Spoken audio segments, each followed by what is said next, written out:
하나님의 말씀 마태복음 2장 1절부터 12절까지.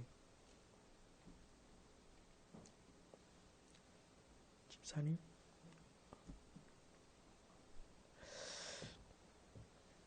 자, 우리 함께 우리 한 절씩 교독하겠습니다. 헤롯 왕 때에 예수께서 유대 베들레헴에서 나심에 동방으로부터 박사들이 예루살렘에 이르러 말하되 유대인의 왕으로 나신 이가 어디 계시냐? 우리가 동방에서 그의 별을 보고 그에게 경배하러 왔노라 하니 헤롯 왕과 온 예루살렘이 듣고 소동한지라.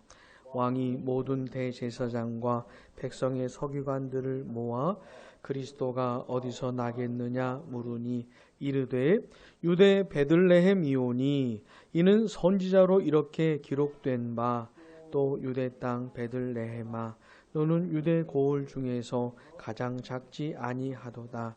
내게서 한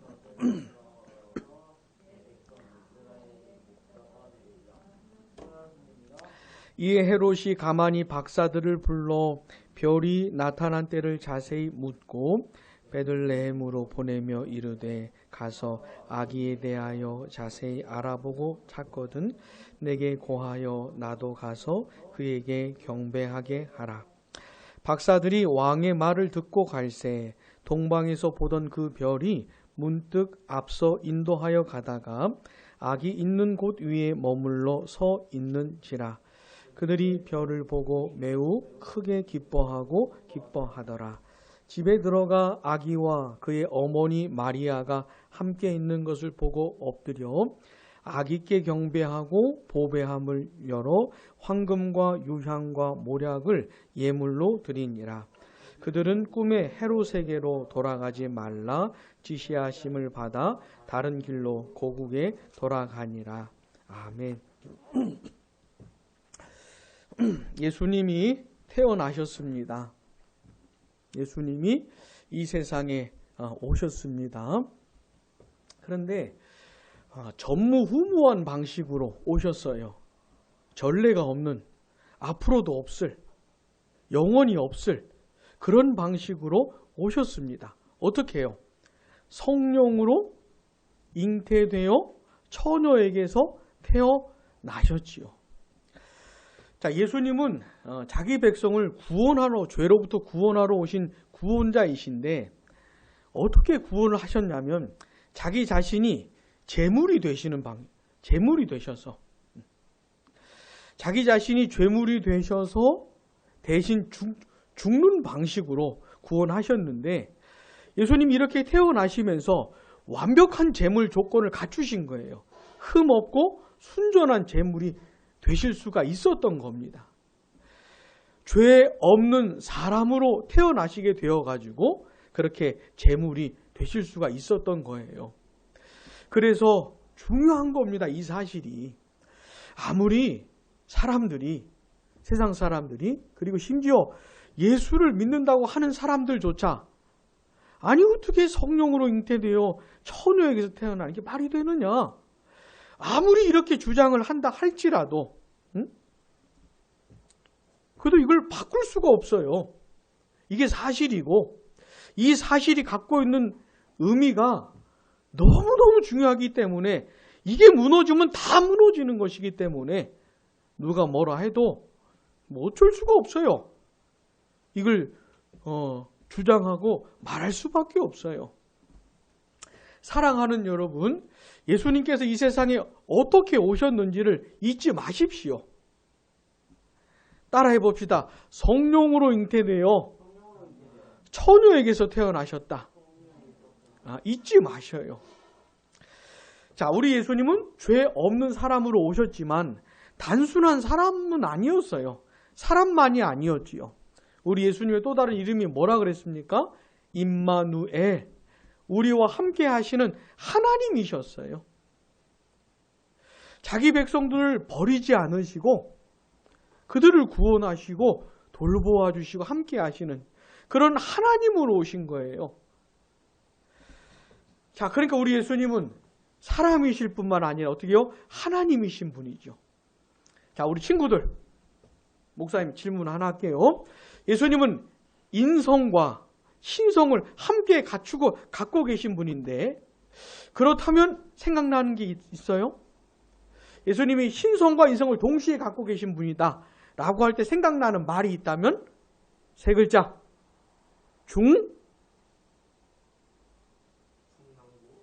중보자. 따라해 봅시다. 중보자. 예수님은 중보자로 오셨어요. 거룩하신 하나님과 비참한 죄인 이 사이를 중재하러 오신 중보자로 오신 건데, 근데 완벽한 자격 조건을 갖추신 거예요. 자격 조건이 뭐라 그랬습니까? 신성과 인성을 함께 갖고 계셔야 돼요. 근데 이런 존재가 없어요. 하늘과 땅에 이런 존재가 없어요. 오직 우리 예수님만 그러셔요. 그래서 그 중보자로 오셔서 자기 백성들을 죄로부터 구원하셔서 거룩하신 하나님께로 나아가게 하시는 분이 우리 예수님이에요. 또 우리 예수님은 죄와 사망과 사탄의 권세를 깨뜨리시고 그들을 구원하셔서 영원히 흔들리지 않는 하나님 나라 백성이 되게 하러 오신 분입니다. 하나님 나라의 왕으로 오신 분이세요. 심지어 유대인들만이 아니라 땅의 모든 족속들로부터 자기 백성들을 구원해 내셔서 하나님 나라 백성 삼으시는 일을 하러 오신 분이십니다. 우리 예수님이. 자, 그렇다면은 그 예수님에 대해서 반응을 보여야겠지요. 우리가 사람들이 그 예수님이 오셨어요. 그러면 그 예수님에 대해서 우리가 반응을 보여야 하잖아요. 어떻게 반응을 보여야 합니까? 마땅한 반응이 뭐겠습니까? 죄인들이 태어날 때부터 부패한 본성을 가지고 태어나서 사는 인생 내내 죄를 짓고 살아가는 사람들, 특별한 일이 없으면 그렇게 죽어서 영원한 멸망을 당할 수밖에 없는 죄인들, 영원히 지옥에서 고통을 받으며 살 수밖에 없는 죄인들이 그렇게 구원자로 오신 예수님을 향해서 어떻게 반응을 보여야겠습니까? 어떻게? 도대체 뭐가 마땅한 반응이겠습니까? 여러분 생각해 보셔요. 여러분, 원하기로는 이 세상 모든 사람들이 한 명도 죄인이 아닌 사람이 없거든요. 그러니 이 세상 모든 사람들이 그 예수님께 빨리 나아가서 예수님을 찾아가야 될 거 아닙니까? 예수님을 만나러 가야 될 거 아닙니까?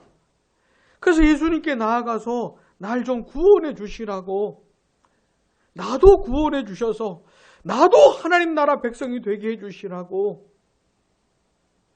그렇게 예수님을 붙들고 예수님을 찾고 그렇게 해야 될 것 같지 않습니까? 구원자로 오신 예수님을 높이면서 날 구원하실 분은 예수님밖에 없다고 하면서 예수님께 경배하고 예수님을 찬송하고 예수님을 높여야 할 것 같지 않습니까? 지금 당장이라도 온 세상 사람들이 다 예수님께 그렇게 반응을 보여야 할 것이 마땅한데 그렇지 않다는 것이죠. 오늘 우리가 함께 읽은 이 본문에 보면은 여러 반응을 보이는 사람들이 부류가 나와요. 보면서 나는 과연 예수님을 향해 어떤 마음을 가지고 있는지, 어떻게 반응을 보이고 있는지 좀 생각하면 좋겠습니다. 자, 먼저 헤롯이에요. 헤롯. 자, 본문 1절 보시면 헤롯 왕 때에 이렇게 말씀하고 있지요. 예수님께서 헤롯 왕 시절에 태어나셨다는 겁니다. 이 헤롯은 정통 유대인이 아니에요. 여러분, 어떻게 정통 유대인이 아닌데 어떻게 유대인의 왕이 될 수 있을까요? 이 시절은 로마의 지배를 받던 시절이었는데 이 아우구스투스 또 안토니우스 이런 로마의 통치자들로부터 헤롯이 왕으로 임명이 돼요. 유대인의 왕으로. 그래서 유대인도 아니면서 유대 땅을 다스리는 왕이 된 거예요. 이 사람은 잔인하기로 악명이 높은 그런 사람이었어요. 자, 그 헤롯이 왕으로 다스리던 시절에였는데 어느 날 동방으로부터 어떤 사람들이 와가지고 유대인의 왕이 어디에서 나셨냐? 유대인의 왕으로 나신 이가 어디 계시냐? 이런 질문을 한 겁니다. 여러분, 이 유대인들은 있잖아요. 이 당시 로마에게만 지배를 받았던 게 아니고 그 전전부터 오랫동안 지배를 받고 살았어요. 로마가 처음이 아니에요. 그래서 유대인들은 구약 성경에 약속된 그 메시아 그리스도를 대망하고 있었습니다. 이들이 바라봤던 그 그리스도는 어떤 분이냐면 너무 오랫동안 식민지 생활을 하고 있잖아요. 지배받고 있잖아요. 그러니까 그리스도가 빨리 오셔서 이 지배로부터 우리를 좀 건져주실, 옛날 그 다윗 왕 같은, 다윗 왕이 막 주변 민족들을 다 굴복시켰잖아요. 주변 민족들, 주변 국가들이 다윗 때문에 이스라엘 앞에서 할 수가 없어요. 다윗이 너무 무서워가지고 벌벌 떨었는데, 자, 그런 메시아를, 그리스도를 바라보고 있었던 것이에요. 이 당시 유대인들이. 그래서 그리스도 대망 사상이 막 가득했던 시절입니다. 그러니 이 헤롯도 그런 사람들을 다스리고 있었으니 이 사람이 뭐 그리스도를 기대하진 않았다 하더라도 그런 상황, 그런 생각들을 알고 있었을 겁니다. 그래서 이제 난리가 난 것이에요. 아니, 내가 왕인데, 유대 땅은 내가 왕이고 내가 다스리는 건데, 아니 그 메시아가 태어났다면 이건 진짜 심각한 상황이거든요. 헤롯의 입장에서는. 이 왕의 자리를 절대로 내려놓을 수가 없는데, 내가 목숨 걸고 지켜야 되는 게 이 왕권인데, 아니 하필 내가 다스리던 시절에 그리스도가 태어나다니, 이건 굉장히 심각해진 것이에요. 자, 헤롯의 입장에서 그리스도로 태어난 이분을 어떻게 해야 되겠습니까? 어떻게 해야 되겠어? 처리해야 되겠죠. 응? 그래서 이 헤롯이요, 그 얘기를 듣고 이제 대제사장들과 서기관들을 불러 모으는데, 본문 4절 같이요. 왕이 모든 대제사장과 백성의 서기관들을 모아 그리스도가 어디서 나겠느냐 물으니. 아멘. 자, 동방으로부터 온 사람들은 유대인의 왕이라고 말을 했잖아요. 근데 헤롯은 어떻게 해요? 그리스도로 해석을 하는 겁니다, 이게. 그러니까 그 헤롯도 알고 있었던 것이에요. 그래서 이게 그리스도로 해석을 하면서 그리스도께서 어디서 나겠느냐 이렇게 물어본 겁니다. 알만한 사람들한테. 그 대답을 듣고 나니까 베들레헴이라는 답이 나온 거예요. 베들레헴. 그래서 이제 이 동방으로부터 온 사람들을 베들레헴으로 보내면서 이렇게 말합니다. 자, 본문 8절, 7절, 8절 같이요. 이에 헤롯이 가만히 박사들을 불러 별이 나타난 때를 자세히 묻고 베들레헴으로 보내며 이르되, 가서 아기에 대하여 자세히 알아보고 찾거든 내게 고하여 나도 가서 그에게 경배하게 하라. 아멘. 아기를 찾아보라는 것이에요. 아기를. 그리고 찾게 되면 어떻게 해요? 나한테 또 말을 해주라고. 왜요? 자기도 경배하고 싶어서 경배하겠다는 겁니다. 이거는 아주 악한 거짓말이죠. 아주 악한 거짓말이에요.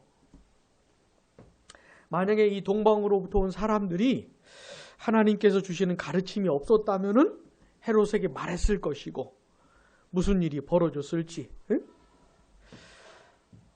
이 헤롯은 있잖아요. 예수님을, 이 그리스도를 경배하고 싶은 사람이 아니에요. 자기의 대항마로 보는 겁니다. 자기가 죽여야만 하는, 없애야만 하는 그런 존재로 보는 것이에요.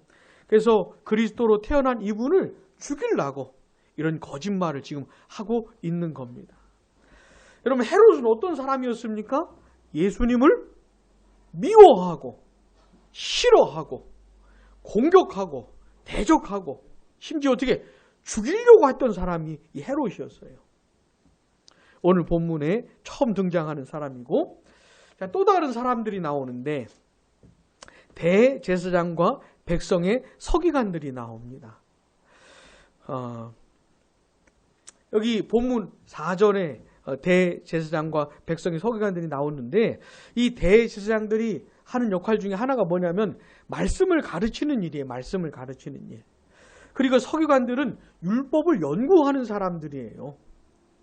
그러니 구약 율법을 잘 알겠죠. 구약 성경들을 잘 알고 있겠지요. 메시아가 어디서 태어날 건지 잘 알겠지요.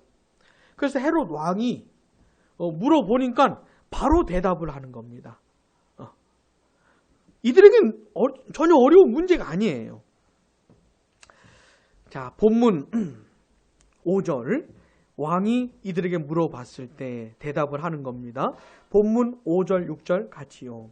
이르되 유대 베들레헴이오니 이는 선지자로 이렇게 기록된 바, 또 유대 땅 베들레헴아 너는 유대 고을 중에서 가장 작지 아니하도다. 내게서 한 다스리는 자가 나와서 내 백성 이스라엘의 목자가 되리라 하였음이니이다. 아멘. 6절에서 인용된 구절이 미가서 5장 2절이에요. 미가서 5장 2절. 근데 이들은 이 구절을 알고 있는 겁니다. 그러니까 왕이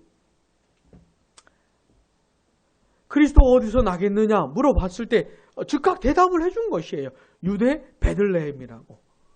한치 오차도 없이 틀림도 없이 정확하게 대답을 해준 겁니다. 미가서 5장 2절을 근거로 해가지고 대답을 해준 것이에요. 여러분, 이 대제사장들과 서기관들은 알았던 사람들이에요. 메시아가 그리스도가 어디서 태어날지 아는 사람들이었습니다. 정확한 지식을 갖고 있는 사람들이었어요. 자, 그리고 태어났다는 소식을 듣는 겁니다. 그러면 이들이 어떻게 해야 되겠습니까? 아니, 유대 베들레헴 모르는 것도 아닌데 동방으로부터 예루살렘까지 온 사람들도 있는데 예루살렘에서 베들레헴이 얼마나 멀다고? 응? 당장 가야지 않겠습니까? 아니, 그리스도가 태어났다는데 이것보다 더 놀라운 소식이 어디 있어요? 구원자가 왔다는데 다 내려놓고 당장 그리스도께로 가야 될 거 아닙니까? 그리스도를 만나러 가야 될 거 아닙니까? 그리스도를 붙들러 가야 될 거 아닙니까? 근데 본문에 나오는 이들은 이게 끝이에요. 더 이상 아무런 반응이 안 나와요. 그냥 끝이요. 정확히 알고는 있는데 예수님께 가거나 예수님께 경배하거나 예수님을 붙들거나 뭐 이런 반응이 없어요. 그냥 지식뿐이었어요. 지식뿐. 그게 끝이었어요. 대제사장들과 서기관들은 헤롯처럼 예수님을 막 적대하거나 죽이려고 하거나 뭐 이러지는 않아요. 그러나 사랑하지는 않습니다. 마음은 없어요. 냉랭한 것이죠. 차가운 것이죠. 자, 근데 오늘 본문에는 헤롯이나 이 대제사장들, 서기관들과는 달리 예수님을 경배하러 온 사람들도 있습니다. 본문 1절. 헤롯 왕 때에 예수께서 유대 베들레헴에서 나심에 같이요 동방으로부터 박사들이 예루살렘에 이르러 말하되 유대인의 왕으로 나신 이가 어디 계시냐? 우리가 같이요 동방에서 그의 별을 보고 그에게 경배하러 왔노라 하니. 아멘. 동방으로부터 박사들이라고 했는데 이 박사들은 점성가들을 말하는 겁니다. 별을 연구하는 사람들을 말하는 거예요. 여러분 동방박사 몇 명이 왔어요? 우리 친구들 알아요? 동방박사 세 사람 그런 노래도 있잖아요. 근데 정확히 세 사람인지는 모릅니다. 정확히 나중에 선물이 세 가지여서 한 사람씩 드렸다고 생각을 해서 세 사람이라고 하는지 모르겠지만 이건 로마 교회의 전승이라고 해요. 세 사람이라고 하는 거는. 그러니까 몇 사람인지는 확실히 몰라요. 하여튼 여러 명이 온 겁니다. 별을 연구하는 사람들이. 도대체 이 사람들이 어떤 사람이냐? 그리고 어떻게 그 별을 보고 유대인의 왕이 태어날 것을 알고 예루살렘을 찾아왔을까? 이런 것에 대해서 다양한 견해들이 있어요. 근데 오늘 본문을 통해서 이제 확실히 알 수 있는 걸 가지고 우리가 좀 생각을 해 보도록 하십시다. 아마도 이들은 별을 연구하면서 별을 보고 세상을 이해하고 앞날을 예견하고 하는 그런 사람들이었던 걸로 보여요. 그러니까 별을 연구하던 사람들이니까 하늘을 늘 보면서 살 거 아닙니까? 근데 어느 날 특별한 별이 보인 겁니다. 자기들이 늘 보던 별이 아닌 뭔가 다른 별이 보인 것이에요. 어떻게 그 별을 보고 유대인의 왕으로 나셨다고 하는 그 표징으로 이해를 했는지는 모르겠지만은 이들이 그걸 그렇게 인지를 한 겁니다. 그렇게 이해를 한 것이에요. 그 별을 보고 유대인의 왕이 태어났다는 것을 알게 된 겁니다. 이들이. 그러면 여기 나오는 대제사장이나 서기관들처럼 알고 끝낼 수도 있잖아요. 예루살렘에서 베들레헴 오는 것도 아니고 이들이 얼마나 멀리서부터 오는지 모르겠지만은 그냥 알고 나서 그냥 집에 있을 수도 있었을 수도 있잖아요. 근데 그러질 않고 어떻게 해요? 경배하러 왔다는 것이에요. 각오하고 마음을 먹고 그 별을 보고 동방으로부터 출발을 할 때 마음을 먹고 온 겁니다. 경배하러 온 것이에요. 유대인의 왕으로 나신 그분을 찾아서 그분께 영광 돌리고 그분을 경배하기 위해서 왔다는 겁니다. 선물 딱 준비하고. 그리고는 예루살렘에 이 유대의 수도가 예루살렘이었으니까 예루살렘에 와가지고 물어본 겁니다. 예루살렘 상황이 어떻게 될지 이들이 얼마나 가늠했는지 모르겠지만은 하여튼 물어보고 답을 얻었어요. 베들레헴이래요. 그래서 이제 베들레헴으로 이제 다시 내려가는 겁니다. 9절 같이요. 박사들이 왕의 말을 듣고 갈새 동방에서 보던 그 별이 문득 앞서 인도하여 가다가 악이 있는 곳 위에 머물러 서 있는지라. 자, 만약에 동방에서 이들이 그 별을 보고 별 따라온 거거든요. 별을 따라서 왔는데 만약에 이 별이 이 박사들에게 계속 이 별이 사인을 보내줬다면은 이들이 계속 별을 볼 수 있었다면은 이 예수님이 계신 집까지 계속 그냥 왔을 거 아닙니까? 그냥 곧장 왔을 거 아니에요. 근데 아마도 중간에 별이 사라진 것 같아요. 별이 안 보인 것 같아요. 그러니까 예루살렘 가가지고 물어본 거지요. 유대인의 왕으로 나신 이가 어디에 계시냐. 베들레헴이라는 얘기를 듣고 베들레헴을 향해서 오고 있는 중에 별이 다시 나타나는 겁니다. 그러니까 별이 다시 나타난 것이에요. 하나님께서 별을 통해서 이들에게 특별한 메시지를 주셨는데 그 메시지를 따라 오다가 중간에 안 보이긴 했지만 다시 보인 겁니다. 여기 본문에 나오는 이 문득이라는 이 말이 무슨 말이냐면 보라, 자 이런 뜻이에요. 그러니까 글을 쓰는 이가 독자들의 주의를 환기시키면서 어떤 내용에 아주 집중을 시키려고 할 때 이런 말을 쓰는 겁니다.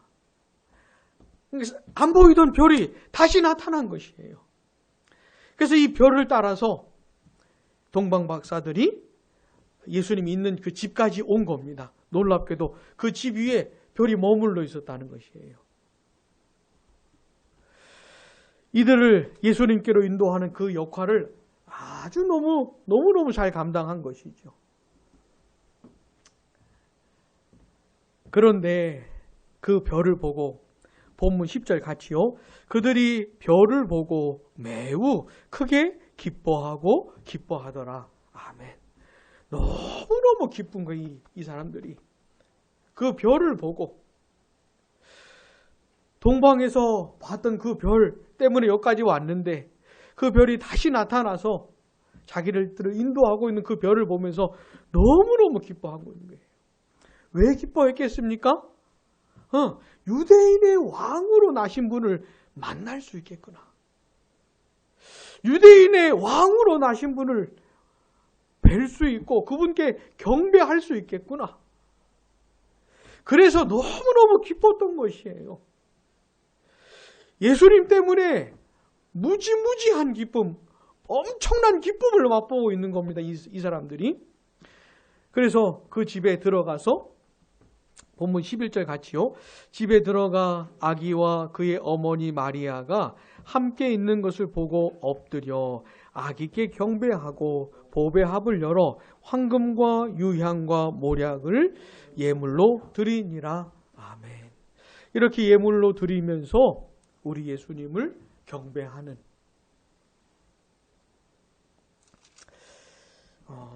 이런 모습들을 우리가 본문에서 볼 수 있는 겁니다. 자, 오늘 본문에 보니까 예수님이 오셨어요. 이 세상의 구원자로 하나님으로 왕으로 오셨어요. 근데 그 예수님을 향해서 본문을 보니까 다양하게 반응을 보이는 사람들이 있었다는 겁니다. 자, 헤롯 어떤 사람이었습니까? 너무 싫어요. 이걸 노골적으로 표현을 하는 사람입니다. 예수님에 대한 적대감을 아주 드러내는 것이에요. 이 헤롯 같은 사람. 아마 기회가 됐으면 죽였을 겁니다. 헤롯이. 이 유대에 자기가 부릴 수 있는 모든 군대를 동원해가지고 어떻게 해보려고 했을 거예요. 실제로 나중에 이 동방 박사들로부터 기대했던 소식을 못 듣게 되자 이 헤롯이 어떻게 합니까? 베들레헴 가가지고 2살 밑으로 남자애들은 다 죽여버려요. 다 죽여버려요. 자, 근데 헤롯 정도는 아니었어도 헤롯처럼 막 노골적으로 싫어하지는 않았을지라도 아주 마음이 차가운 사람들이 있었죠. 모르는 게 아닙니다. 예수님에 대한 지식이 없는 게 아니에요. 아는 것이에요. 근데 사랑하지는 않아요. 좋아하지는 않아요. 기뻐하지는 않아요. 마음이 아주 냉랭한, 그러니까 관심이 없어요. 예수님께. 예수님이 어떤 분인지는 아는데 끌리는 마음은 없어요. 마음이 향하질 않아요. 근데 이들과는 달리 동방으로부터 유대인들도 아니었으면서 동방으로부터 온 사람들은 어땠습니까? 멀리서부터 경배하고 싶은 마음을 가지고 의지를 가지고 아주 담대하게 유대인의 왕으로 나신 이가 어디 계시냐? 우리가 그 별을 보고 경배하러 왔다고 이렇게 막 말을 하는, 또한 그 별을 보고 너무너무 기뻐하면서 큰 기쁨으로 예수님을 경배하는 이 동방으로부터 온 사람들도 우리가 보았지요. 여러분, 실제로 이 세상에는 이렇게 반응을 보이는 사람들이 실제로 있어요. 헤롯처럼 예수님이 너무 싫어요. 진짜 대놓고 싫어해요. 그걸 막 표현하고 드러내놓고 예수님을 죽일 수는 없으니까는 예수님을 믿는 사람들을 죽이려고 그러고 박해하려고 그러고 교회를 무너뜨리려고 하고 막 드러내놓고 막 그렇게 하는 사람들이 있어요. 또 이 세상에는 그런 정도는 아니지만 예수님에 대해서 아무런 관심이 없는, 마음이 따뜻하지 않은 냉랭한 그런 사람들도 굉장히 많습니다. 모르지 않아요. 들어서 알아요. 예수님에 대해서 들어서 아는 내용들이 있어요. 근데 마음은 냉랭해요. 전혀 관심이 없어요. 예수님께 마음이 끌리지 않아요. 예수님을 사랑하지도 않고 예수님께 가지도 않고 예수님께 나아가지도 않고 예수님을 믿지도 않고 예수님을 높이지도 않고 그냥 아는 것뿐이요. 예수님에 대해서 아무런 반응도 보이질 않아요. 이런 사람들 굉장히 많습니다. 굉장히 많아요. 하나님, 나의 마음을 녹여주시라고 기도해야 됩니다. 내 마음을 녹여주시라고. 내가 예수님을 아는 지식은 있는데 그 지식 때문에 내 마음이 변하거나 내가 예수님을 사랑하거나 전혀 그러질 않습니다. 나는 나의 이 완악하고 강팍한 마음을 녹여주시라고, 나의 이 냉랭한 마음을 뜨겁게 만들어 주시라고, 나에게 좀 역사해 주시라고. 왜 내가 예수님을 아는데 아는 것으로 끝나고 나는 왜 예수님을 사랑하지도 않고 예수님을 찾지도 않고 나는 왜 예수님께 아무런 관심도 없이 살고 있는지, 나의 이 강팍하고 완악한 냉랭한 마음을 녹여주시라고 이렇게 하나님께 간절히 기도하셔요. 나의 완악하고 강팍하고 냉랭한 마음을 고치실 수 있는 분은 하나님밖에 없으니 내 마음을 좀 깨뜨려 주시고 녹여주시라고 기도하셔요. 그래서 하나님께서 내 마음을 바꾸어 주셔서 내가 예수님을 아는 것에서 멈추는 게 아니고, 보세요. 대제사장들, 서기관들 가만히 있잖아요. 아무런 것도 안 하잖아요. 가만히 있잖아요. 이러지 않고 내 마음이 변해서 내가 알게 된 예수님 때문에 내 마음이 변해서 나도 예수님 사랑하고 예수님을 찾아가고 예수님께 나아가고 예수님을 믿고 붙들 수 있도록, 나를 구원하러 오신 예수님을 경배할 수 있도록, 그렇게 될 수 있도록 도와주시라고. 예수님을 막 믿고 싫고 막 예수님을 막 저주하고 싶고 그런 사람들은 정말 기도해야 돼요. 그 뒷감당을 어떻게 하려고. 아니 지들이 뭐라고 예수님을 공경해. 어떻게 감당하려고 해. 응? 하나님 정말 나를 좀 불쌍히 여겨주시라고. 예수님을 향한 이 적대감을 이걸 깨뜨려 주시라고 정말 기도해야 돼요. 그래서 우리 모두가 다 누구처럼 되어야 합니까? 이 동방으로부터 온 사람들처럼 되어야 해야 돼요. 예수님을 향해서 경배하는 자리까지 나아가야 되는 것이에요. 자, 이 세상에 우리를 구원하러, 죄인들을 구원하러 오신 예수님, 우리를 구원해서 하나님 나라 백성 삼으시려고 오신 예수님을 향해서 그 지극히 마땅한 반응이 뭐냐면 경배하는 것이에요. 여기까지 나아가야 돼. 예수님이 너무 고맙고 감사해서 예수님을 사랑하고 예수님을 믿고 예수님을 따르고 그렇게 된 사람들 어디까지 가야 된다고? 예수님을 경배하는 자리까지 나아가야 돼요. 예수님께 영광 돌리는 자리까지 나아가야 돼요. 예수님을 예배하는 자리까지 나아가야 돼요. 예수님을 찬송하는 자리까지 나아가야 돼요. 여기까지 와야 돼요. 예수님이 나를 구원하러 오신 유일한 구원자이시구나. 나의 왕이시구나. 나의 하나님이시구나. 알게 되어서 그 예수님을 예배하고 경배하는 자리까지 나아가야 돼요. 찬송하고 내 목소리로, 내 마음으로, 내 인생으로 그렇게 예수님을 높이는 자리까지 나아가야 되는 겁니다. 이게 마땅한 반응이에요. 만약에 내가 지금 예수님을 향해서 그러질 않고 있다면은 이거는 대단히 심각한 거예요. 대단히 심각한 것이에요. 왜냐하면 예수님은 구원자로 오셨고 하나님으로 오셨고 왕으로 오셨는데, 만일 예수님께 이 동방으로부터 온 사람들처럼 반응을 안 보인다면은, 그런 반응을 안 보이는 사람들은 어떻게 될까요? 헤롯 같은 사람들, 대제사장 서기 같은 사람들은 어떻게 될까요? 멸망하는 것이에요. 구원자로 오신 예수님을 거절하는 사람들, 외면하는 사람들은 영원히 멸망을 당하는 것이에요. 영원히. 우리 시편 2편을 보십시다. 시편 2편.